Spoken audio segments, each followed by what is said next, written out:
Hello everyone, my name is Saurabh Kumar Sharma. हम continue करने जा रहे हैं अपने डिस्क्रीट मैथमेटिक्स की सीरीज़ और आज हमारा नया टॉपिक है प्रॉपर्टीज़ ऑफ रिलेशन। और हम अगर किसी ने हमारी पुरानी वीडियोस नहीं देखी है तो वो जाके देख सकता है, लिंक डिस्क्रिप्शन के अंदर रखा है मैंने। ओके। अब हम स्टार्ट करने जा रहे हैं अपना पहला टॉपिक प्रॉपर्टीज़ ऑफ रिलेशंस में रिफ्लेक्सिव रिलेशन।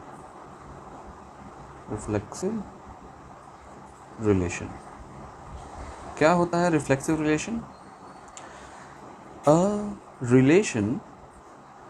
रिलेशन आर, कोई रिलेशन आर है, ब्रैकेट नहीं रहेगा, ठीक है, ऑन अ सेट ए, ठीक है, on a set A, wait second, मैं इसे लॉक में कर लूँ। हाँ, ऑन अ सेट ए, एक रिलेशन किस में होगा? ऑन अ सेट, कोई सेट ए है तो उसमें रिलेशन कैसे निकालेंगे?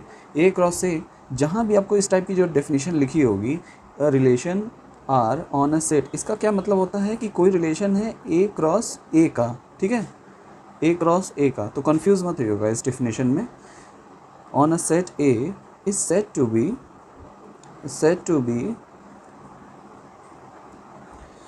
रिफ्लेक्सिव इफ अगर कोई एलिमेंट x है वो रिलेट करना चाहिए x से, ठीक है, कोई एलिमेंट है x जो कि रिलेट करना चाहिए x से for all x belongs to a, क्या मतलब है इसका? कि अगर कोई रिलेशन, कोई एलिमेंट है जो कि बिलोंग करता है a से तो उसका जो a क्रॉस a होगा, यानी कि कार्टेशियन प्रोडक्ट, उसमें जितने भी एलिमेंट होंगे जो एलिमेंट है वो रिलेट करेंगे उसी एलिमेंट से। यानी कहने का क्या मतलब है कि अगर वन होगा सेट ए में तो उसका कोई क्रॉस प्रोडक्ट होगा उसी के साथ, यानी कि 1,1, 2,2, 3,2, वो सभी किस में बिलोंग करने चाहेंगे? वो बिलोंग करेंगे रिलेशन में। अब मुझे मालूम है थोड़ा सा अलग लग रहा है, मैं एक एग्जांपल लेता हूँ आपको। एग्जांपल क्या है कि मान लीजिए अगर कोई सेट ए है, ठीक है, और उसमें 1, 2, 3 आपको दिया गया है सेट में कुछ एलिमेंट। अगर मैं बोलूँ इसका ए क्रॉस ए एक कार्टेशियन प्रोडक्ट है, अगर मैं इसका ए क्रॉस ए निकालूंगा तो क्या आएगा? 1, 2, 3 क्रॉस प्रोडक्ट 1, 2, 3। अगर मैं इसका क्रॉस प्रोडक्ट निकालूँ 1, 1, 1,1, 1,2, 1,3, फिर क्या आएगा? 2,1, 2,2, 2,3, 3,1, 3,2, 3,3। ओके, ये होगा इसका क्रॉस प्रोडक्ट। और इसी में अगर मैं कोई रिलेशन लूँ, मान लीजिए कोई रिलेशन है R1, एक रिलेशन लिया मैंने, और वो क्या है, इसमें सारे कौन कौन से एलिमेंट हों? इसमें एलिमेंट हो उस रिलेशन में 1, 1, 2, 2, 3, 3, ठीक है, 3, 3 रिलेशन। अब आप देखिए ये जो एलिमेंट 1 है, क्या ए से बिलोंग करता है? जी करता है। और रिलेशन रिफ्लेक्सिव होने के लिए चाहिए क्या? कि इसका जो क्रॉस प्रोडक्ट यानी कि 1, 1 जो क्रॉस प्रोडक्ट आया है, अगर मैं ए का ही ए से वो करूँ क्रॉस प्रोडक्ट, तो हमारा ये क्रॉस प्रोडक्ट आ गया है। तो उसमें क्रॉस प्रोडक्ट में मैं रिलेशन एक निकालूँ, और वो रिलेशन क्या होना चाहिए? जितने भी, जैसे कि 1 रिलेटेड टू 1, 2 रिलेटेड टू 2, यानी कि जो आपका फर्स्ट एलिमेंट है वो सेम होना चाहिए सेकंड एलिमेंट के। जो आपका फर्स्ट एलिमेंट है सेम होना चाहिए सेकंड एलिमेंट में, जो आपका फर्स्ट एलिमेंट है सेम होना चाहिए सेकंड एलिमेंट में। अगर ये और ये तीनों एलिमेंट अगर किसी रिलेशन में हैं, कंटेन हैं, तो उस रिलेशन को हम लोग कहते हैं रिफ्लेक्सिव रिलेशन। यानी कि x मैं कह सकता हूँ this 1 related to 1, this 2 related to 2, 3 related to 2। ज़्यादा भी हो सकते हैं, यानी कि अगर मैं इसे ले लूँ या सबको ले लूँ, तब भी वो रिफ्लेक्सिव रिलेशन होगा। बट ये तीनों रिलेशन होना इसेंशियल है, मस्ट है। अगर इन तीनों में से एक भी अगर आपके रिलेशन में नहीं होगा तो मैं बोलूँगा कि ये एक रिफ्लेक्सिव रिलेशन नहीं है, ठीक है। बट इन दिस रिलेशन हमारे पास सारे जितने भी एलिमेंट हैं 1, 2, 3 सभी का रिलेशन उनके साथ है, उनके क्रॉस प्रोडक्ट में उन सभी सभी एलिमेंट अवेलेबल हैं। कहने का मतलब क्या है कि 1 related to 1, 2 related to 2, 3 related to 2, यानी कि ये जो रिलेशन आया है, रिलेशन क्या होता है? रिलेशन होता है सबसेट होता है किसका? कार्टेशियन प्रोडक्ट का। तो जो रिलेशन आया है यानी कि जो सबसेट आया है उसके अंदर x रिलेटेड टू x के सारे एलिमेंट बिलोंग करते हैं इस कार्टेशियन प्रोडक्ट में। तो मैं ये कह सकता हूँ कि जो R1 है क्या है? एक रिफ्लेक्सिव रिलेशन है, ठीक है। और एक R2 है, R2 है, देखिए R2 है। अब R2 में क्या है? मैं दूसरा एक रिलेशन लेता हूँ जैसे कि 1 1, ठीक है। मैं लेता हूँ 2, 2, मैं एक लेता हूँ 3, 3, और मैं एक लेता हूँ मान लीजिए 2, 3। अब आप कहेंगे, अब मैं पूछता हूँ क्या ये रिलेशन रिफ्लेक्सिव है? क्या ये रिलेशन रिफ्लेक्सिव है? आपको क्या चेक करना है कि जो फर्स्ट एलिमेंट है क्या वो इक्वल है सेकंड एलिमेंट के? 1 1 इक्वल है, 2 2 इक्वल है, 3 3 इक्वल है। और उन सभी एलिमेंट्स को चेक करना होगा जो बिलोंग करते होंगे आपके सेट ए से, यानी कि 1 बिलोंग करता है तो 1 के लिए देखिए 1 1 है, ओके। 2 है तो 2 2 के लिए देखिए है, ओके। 3 है, 3 एलिमेंट है ए में बिलोंग करता है, हाँ। तो क्या देखो 3 3 बिलोंग करते हैं, 3 3 रिलेट करते हैं? जी बिल्कुल करते हैं। अब देखिए तीनों एलिमेंट के लिए मैंने देख लिया कि तीनों एक दूसरे से रिलेट कर रहे हैं, लेकिन ये एक्स्ट्रा एलिमेंट है, कोई फ़र्क नहीं पड़ता है, कोई फ़र्क नहीं पड़ता है।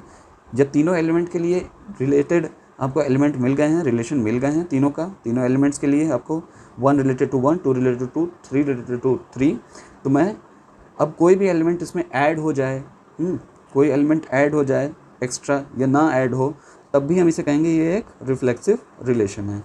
सिमिलरली एक और हम लोग लेते हैं एग्जांपल, जैसे कि 1 2 1 1 1, 2 2, 3 3, 4 4, 1 2, 1 2। क्या ये रिफ्लेक्सिव रिलेशन होगा? क्या ये रिफ्लेक्सिव रिलेशन होगा? नहीं होगा। क्यों नहीं होगा? मैं जान रहा हूँ कि 1 1 है, 2 2 है, 3 3 है, पर 4 4 तो बिलोंग नहीं करता है ना इससे। इस कार्टेशियन प्रोडक्ट में तो 4 4 है ही नहीं, हाँ। और प्लस ये भी नहीं है, तो ये तो हमारा कार्टेशियन प्रोडक्ट, ये जो रिलेशन बना है ये रिलेशन ही गलत है, तो ये रिफ्लेक्सिव रिलेशन नहीं होगा। अच्छा आगे देखते हैं एक और रिलेशन। एक रिलेशन ले लेता हूँ 1 1, 2 2, 3 3, 3 3, और 2 3, 3 2, 1 2। क्या ये रिफ्लेक्सिव रिलेशन है? देखिए ये एक दूसरे से रिलेट करता है, ओके। ये भी रिलेट करता है, ओके। ये भी रिलेट करता है, ओके। अब देखिए अब एक्स्ट्रा एलिमेंट जो आ रहे हैं 2 3, ये रिलेट नहीं करते हैं लेकिन ये क्रॉस प्रोडक्ट में बिलोंग करते हैं, ओके। ये बिलोंग करते हैं 3 2, बिल्कुल बिलोंग करते हैं 3 2। ये 1 2 बिलोंग करता है, बिल्कुल बिलोंग करता है। बट हमें इससे कोई फ़र्क नहीं पड़ता, क्यों?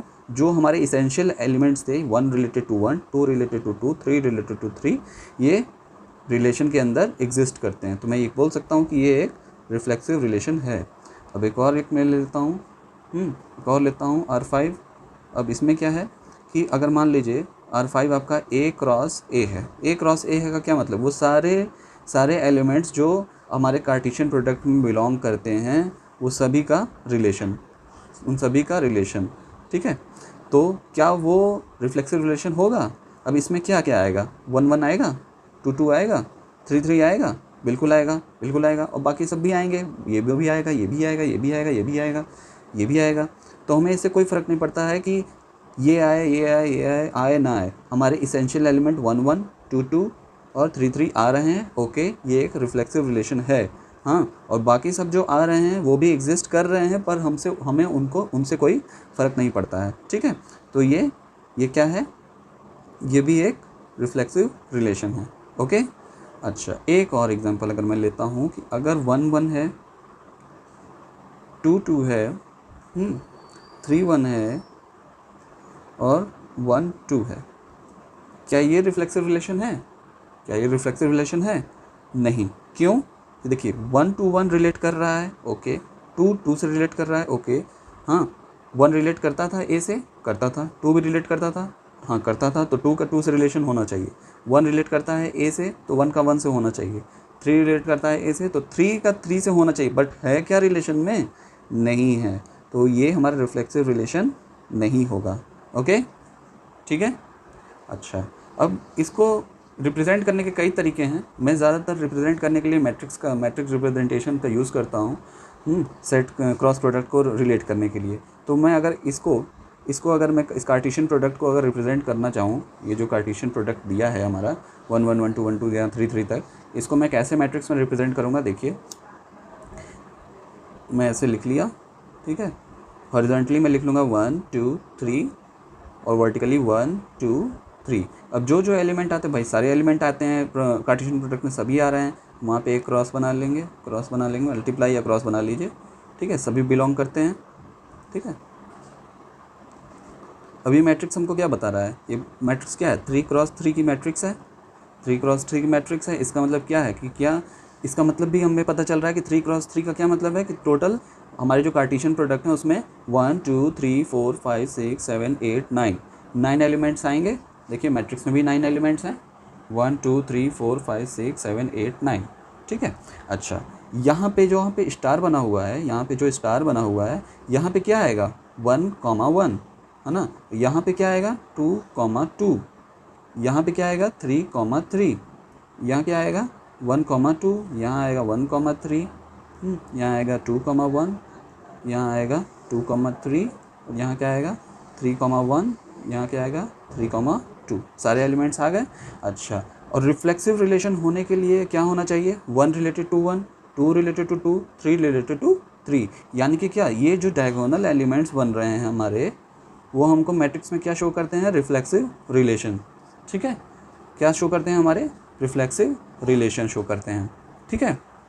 अच्छा, तो अगर मैं बोलूँ कि ये जो डायगोनल एलिमेंट्स हैं ये रिफ्लेक्सिव रिलेशन शो करते हैं, तो कितने नंबर ऑफ, जो सबसे छोटा जो रिलेशन होगा, smallest number of relation which is reflexive on A, यानी कि जो सेट ए में है, हमें कम से कम कितने नंबर ऑफ एलिमेंट इस मैट्रिक्स से मिलेंगे जो कि रिफ्लेक्सिव रिलेशन शो करते हों। तो कम से कम क्या होंगे? कम से कम ये होना चाहिए, ये होना चाहिए, ये होना चाहिए। यही मस्ट है रिफ्लेक्सिव रिलेशन को शो करने के लिए, यानी कि 1 2 3, 1 2 3, यानी कि smallest number of relation which is reflexive on A contains how many number of elements? देखिए 3 एलिमेंट इधर थे, 3 एलिमेंट इधर थे, 1 2 3, 3 क्रॉस 3 का बनाया, तो स्मॉलेस्ट क्या बनेगा? Smallest reflexive relation, smallest reflexive relation, smallest number of reflexive relation is हमारा जो क्रॉस प्रोडक्ट होगा, जो हमारा मैट्रिक्स होगा वो कितना होगा? मान लीजिए अगर यहाँ पे 3 है, 3 क्रॉस 3 का बन रहा है, तो क्या होगा स्मॉलेस्ट रिलेशन? वो होगा n, ठीक है, n, या कैसे n? 1 2 3 स्मॉलेस्ट होगा, ठीक है। और लार्जेस्ट क्या होगा? लार्जेस्ट, अगर मैं वही बोलूँ कि आपका लार्जेस्ट कितना बन जाएगा? Largest number of reflexive, R में लिख दे रहा हूँ, रिफ्लेक्सिव रिलेशन क्या होगा? n, ए क्रॉस ए होना चाहिए ना, यानी कि ए क्रॉस ए, यानी कि सारे के सारे, यानी कि 1 2 3 4 5 6 7 8। क्यों मैं ऐसा क्यों कह रहा हूँ? लार्जेस्ट n क्रॉस n, यानी कि n स्क्वायर। क्यों? अब देखिए, सबसे स्मॉलेस्ट हमें क्या इसेंशियल था? हमें इसेंशियल था 1 1 2 2 3 3। तो सबसे इसेंशियल और सबसे स्मॉलेस्ट क्या बन रहा है? ये बन रहा है। तो मैं कह सकता हूँ अगर 3 क्रॉस 3 की मैट्रिक्स बन रही है तो 3 एलिमेंट्स होंगे उसमें। हाँ, अगर 4 क्रॉस 4 की होगी तो 4 एलिमेंट्स होंगे, सबसे स्मॉलेस्ट रिलेशन रिफ्लेक्सिव रिलेशन। अगर 5 क्रॉस 5 की होगी तो सबसे स्मॉलेस्ट क्या होगा? 5 एलिमेंट्स होंगे उस रिफ्लेक्सिव रिलेशन में, ठीक है। 5 नंबर ऑफ एलिमेंट होंगे उस स्मॉलेस्ट रिफ्लेक्सिव रिलेशन में। तो और सबसे हाईएस्ट कौन सा बन रहा था? हाईएस्ट बन रहा था ये ए क्रॉस ए। ए क्रॉस ए क्यों बन रहा था? क्योंकि हमें इसेंशियल क्या चाहिए थे? 1 2 2 3 3, और बाकी सब आए, ठीक है, आए तो कोई फ़र्क नहीं पड़ता है, लेकिन नंबर ऑफ सबसे क्या लार्जेस्ट क्या बनेगा? ये बन रहा था, उससे कोई फ़र्क नहीं पड़ता है। ये 1 1 2 2 2 3 3 हैं, इससे मुझे ये तो पता चल गया कि हाँ ये जो है हमारा रिलेशन वो रिफ्लेक्सिव है। हाँ, रिफ्लेक्सिव है, और क्या है? और सबसे बड़ा है। क्यों? क्योंकि इसमें सारे कार्टेशियन प्रोडक्ट भी आ जाते हैं। तो सबसे लार्जेस्ट क्या बन रहा है? n स्क्वायर, ठीक है, n स्क्वायर। अब हम देखेंगे टोटल, अब हम नेक्स्ट पेज पे चलते हैं कि किस तरीके से हम टोटल नंबर ऑफ रिलेशन से निकाल सकते हैं कि ओके चलिए ओके। अब हम निकालने जा रहे हैं total number of reflexive relation on A. Total number of reflexive relation on A, कि एक रिलेशन में कितने total number of reflexive relation हम कैसे उसमें फाइंड आउट करेंगे। ठीक है, हम उसका फॉर्मूला डेराइव करने जा रहे हैं। ठीक है, चलिए देखिए, सपोज़ करिए एक छोटा सा मैं एक आपसे वो लेता हूँ एग्जांपल लेता हूँ। सपोज़ करिए कि अभी हमने जो प्रीवियस एग्जांपल लिया था उसी का एग्जांपल लेता हूँ कि मान लीजिए आपके पास एक मैट्रिक्स है, उसमें 1 2 3, ठीक है, और ये कितना है 1 2 3। यहाँ पे भी आ रहा था, ये भी हो रहा था, ये भी हो रहा था, ये भी हो रहा था, ये भी हो रहा था, ये भी हो रहा था, ये भी हो रहा था, ये भी हो रहा था और ये भी हो रहा था। ठीक है, सभी प्रेजेंट थे। तो अब हम जान रहे हैं कि ये मैट्रिक्स क्या है, n क्रॉस 3 की है, 3 की मैट्रिक्स है। ठीक है, 3 की मैट्रिक्स है। तो इसमें रिफ्लेक्सिव रिलेशन क्या होंगे, डायगोनल एलिमेंट्स होंगे। क्या होंगे, डायगोनल एलिमेंट्स जो होंगे वो क्या होंगे, वो उसके रिफ्लेक्सिव होंगे। तो मैं डायगोनल एलिमेंट्स को अगर मैं निकालूं, सबसे स्मॉलेस्ट क्या होगा, स्मॉलेस्ट अगर मैं बोलूं डायगोनल एलिमेंट्स तो क्या होगा, n होगा सबसे स्मॉलेस्ट, यानी कि इस केस में क्या होगा 1 2 3 होंगे। ये मस्ट होना चाहिए। अगर ये तीनों अगर नहीं रहेंगे तो कोई रिलेशन रिफ्लेक्सिव होगा, नहीं होगा। एक भी अगर मिसिंग हुआ तो वो रिफ्लेक्सिव नहीं होगा। ठीक, ओके। अच्छा, अब बात आता है सबसे लार्जेस्ट कितने होंगे। लार्जेस्ट भाई सभी हो जाएंगे, सभी लार्जेस्ट होंगे। ठीक है, सभी लार्जेस्ट होंगे तो मैं क्या कहूँगा, n², जैसा कि अभी हम लोग निकाले थे कि स्मॉलेस्ट के लिए हम लोग क्या कर रहे थे, स्मॉलेस्ट के लिए हम लोग n निकाल रहे थे और लार्जेस्ट के लिए क्या किए थे, n²। ठीक है, लार्जेस्ट के लिए n²। अच्छा, अब बात आती है कि टोटल कितने होंगे, टोटल। तो अब देखिए, अगर स्मॉलेस्ट में निकालूं तो क्या निकलेगा, 1 1 2 2 फिर 3 3। ठीक, ये हमारा होगा स्मॉलेस्ट। अच्छा, अगर मैं इसमें यही बोलूं कि 1 1 1 2 2 3 3, हाँ 1 2, क्या ये रिफ्लेक्सिव होगा, ये रिफ्लेक्सिव है, क्या ये रिफ्लेक्सिव होगा, ऑफ कोर्स होगा, क्योंकि इसमें एसेंशियल एलिमेंट्स हैं। अच्छा, फिर एक और देखता हूँ, 1 1 2 2 3 3, 2 1, क्या रिफ्लेक्सिव होगा, बिल्कुल होगा। ये भी क्या है, एसेंशियल एलिमेंट्स हैं, एक्स्ट्रा एलिमेंट है, कोई बात नहीं, होंगे। फिर एक और मैं कर लेता हूँ, 1 1 2 2 3 3, 3 1, क्या ये रिफ्लेक्सिव होगा, ऑफ कोर्स होगा, क्योंकि एसेंशियल एलिमेंट्स हैं। और ये भी इंक्लूड हो या ना हो कोई फ़र्क नहीं पड़ता, ये इंक्लूड हो या ना हो कोई फ़र्क नहीं पड़ता, ये इंक्लूड हो या ना हो कोई फ़र्क नहीं पड़ता। हमारे मेन एसेंशियल एलिमेंट्स तो इंक्लूड हो रहे हैं, तो ये इसको क्या बना रहे हैं, इसको भी रिफ्लेक्सिव बना रहे हैं, इसको भी रिफ्लेक्सिव बना रहे हैं, इसको भी रिफ्लेक्सिव बना रहे हैं। ऐसे करते करते हमें क्या मिल जाएगा, A क्रॉस A तक मिलेगा। ठीक है, A क्रॉस A में सारे क्या होंगे, पूरा लंबा चौड़ा आपका मिलेगा क्या, रिफ्लेक्सिव रिलेशन मिलेगा, जिसके अंदर सारे एलिमेंट्स होंगे आपके कार्टेशियन प्रोडक्ट के। तो हमको क्या करना है, ये काउंट करना है, 1 2 3 4, हमको ये टोटल काउंट करना है। ठीक है, तो हम कैसे काउंट करेंगे, अब देखिए रिफ्लेक्सिव रिलेशन होने के लिए ये होना एसेंशियल है, ये एसेंशियल है, तो ये तो मस्ट हैं, यहाँ तो होना ही होना है इन तीनों को।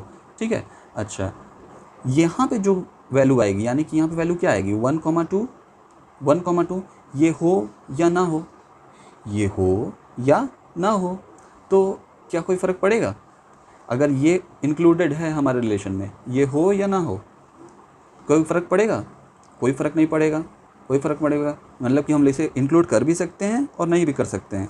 मतलब ये वाला जो पोर्शन है ये इंक्लूड कर भी सकते हैं और इंक्लूड नहीं भी कर सकते हैं, यानी कि हमें 2 चांसेस मिल रहे हैं, दो क्या कहते हैं, चांस मिल रहे हैं कि इसमें कर भी सकते हैं और नहीं भी कर सकते हैं। ठीक है, अच्छा, और यहाँ पे भी ये चीज़ है कि ये एलिमेंट रख भी सकते हैं, हाँ, और नहीं भी रख सकते हैं, रख सकते हैं, नहीं भी रख सकते हैं, यहाँ भी 2 चांस मिल रहे हैं। और यहाँ पे क्या है, यहाँ पे भी इस एलिमेंट को इंक्लूड कर भी नहीं भी कर सकते हैं और कर भी सकते हैं, यहाँ भी 2 चांस मिल रहे हैं। तो कहने का क्या मतलब है कि ये सब तो हैं, यहाँ पे कोई चांस वाली चीज़ नहीं है। यहाँ पे चांस का क्या मतलब है कि इनको होना ही होना है, यहाँ पे होना ही होना है। तो यहाँ पे कोई पॉसिबिलिटी नहीं है। यहाँ पे 2 पॉसिबिलिटी हो रही थी, यहाँ 2 पॉसिबिलिटी हो रही थी, यहाँ 2 पॉसिबिलिटी हो रही थी कि मतलब इसे रखो या मत रखो, रिफ्लेक्सिव तो बन ही रहा है। तो ये तो मतलब इसका मतलब ये हुआ, ये तो सारे एलिमेंट के साथ होगा, ये तो सारे एलिमेंट साथ होगा जो इनके साथ एडेड हैं। यानी कि क्या मतलब है, अगर मैं यहाँ पे जितने भी एलिमेंट रखूँ 1 2, इनके बाद मैं कुछ भी ऐड करूँ, 1 2 ऐड करूँ, 2 1 ऐड करूँ, 3 1 ऐड करूँ, सबके साथ क्या होगा, 2 चांस बनेगा, 2 चांस। कहने का क्या मतलब है कि अगर मैं इस वाले एलिमेंट को इंक्लूड करूँगा 1 2, यहाँ पे 2 चांस बना, 1 3 को इंक्लूड किया, यहाँ पे भी 2 चांस बना, 2 1 को इंक्लूड किया, यहाँ पे भी 2 चांस बना। ठीक है, यहाँ पे तो 1 ही रहेगा, ये 1 रहेगा, ये 1 रहेगा, ये भी 1 रहेगा। 2 3 को ऐड किया तो यहाँ पे भी 2 चांस बना, क्योंकि कर भी सकते हैं, नहीं भी कर सकते हैं। ठीक है, और 3 1 को ऐड किया, यहाँ पे भी 2 चांस, और 3 2 को ऐड किया तो यहाँ पे भी 2 चांस। तो अब मैं आपसे ये बोलूँ कि अगर 2 ऐसे परमिटेशन कॉम्बिनेशन अगर आप पढ़े होंगे तो आपको पता होगा कि इसको कैसे करना है। बस करना क्या है, यहाँ पे 1 चांस, यहाँ पे 2 चांस, यहाँ 2 चांस, यहाँ 2 chance, 1 chance, 2 chance, 2 chance, 2 chance, 1 chance, सबको मल्टीप्लाई करते जाइए। हाँ, जितने भी ये मस्ट हैं, ये तो मस्ट हैं, 1 1 1, 1 मल्टीप्लाई 1 मल्टीप्लाई 1 मल्टीप्लाई 2 2, 2 चांस यहाँ, 2 chance, 2 chance, 2 chance, 2 chance, 2 chance, यानी कितना, 2 into 2 into 2 into 2 into 2 into 2, कितने हो गए, कितने हो गए, टोटल हो गए 1, और ये कितना हो गया, इंटू 2 टू द पावर 6, कितना हो गया, ये हो गया 64। यानी कि टोटल कितने रिलेशन बने हमारे, टोटल रिलेशन हमारे बने 64। यानी कि टोटल अगर मैं ऐसे बनाते चला जाऊँ, ऐसे करते करते, जैसे रिलेशन 1 2 3 4 5 6, ये कब जाके ख़त्म होगा, 64 रिलेशन टोटल बनेंगे, 64 रिलेशन टोटल बनेंगे। तो अब देखिए एक चीज़, जितने भी डायगोनल एलिमेंट्स थे इनका कोई क्या हुआ, कोई इम्पैक्ट नहीं आया इस पूरे इसमें।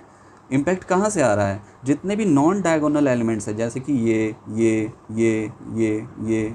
उन्हीं का यहाँ 2 2 2 2 से मल्टीप्लाई हो रहा है। ठीक है, यानी कि जितने डायगोनल एलिमेंट्स हैं अगर मैं उनको हटा दूँ, और ये कितने बचे, 2 2 2 to the power 6, 2 to the power 6। ठीक है, 2 टू द पावर 6 आ गए। अब आप हमें ये बताइए, अब इसी को अगर मैं जनरलाइज करूँ, इसी को मैं जनरलाइज करने की कोशिश करूँ तो कैसे करूँगा। सपोज़ करिए कि टोटल नंबर ऑफ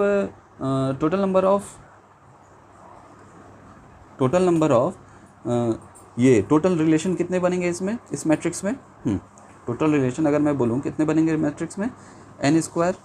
ठीक है, n क्रॉस n टोटल बनेंगे। हाँ, अगर उसमें से अगर मैं डायगोनल वाले एलिमेंट्स को माइनस कर दूँ इस n स्क्वायर से, यानी कि जितने भी टोटल एलिमेंट्स थे मैट्रिक्स में से, अगर उसमें डायगोनल वाले एलिमेंट्स को मैं माइनस कर दूँ तो क्या बचेंगे, नॉन डायगोनल एलिमेंट्स बचेंगे, नॉन डायगोनल एलिमेंट्स बचेंगे उसमें।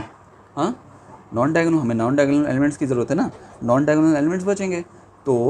तो अगर मैं ऐसे लिखूँ, अगर मैं टोटल रिलेशन निकालना चाहूँ तो number of non diagonal elements कितने होंगे, n² माइनस n। ठीक है, n² टोटल है और n क्या है, डायगोनल एलिमेंट्स, उसको माइनस कर दो तो हमको मुझे मिलेंगे नॉन डायगोनल एलिमेंट्स। तो 2 to the power n² minus n, ये हमको क्या देगा,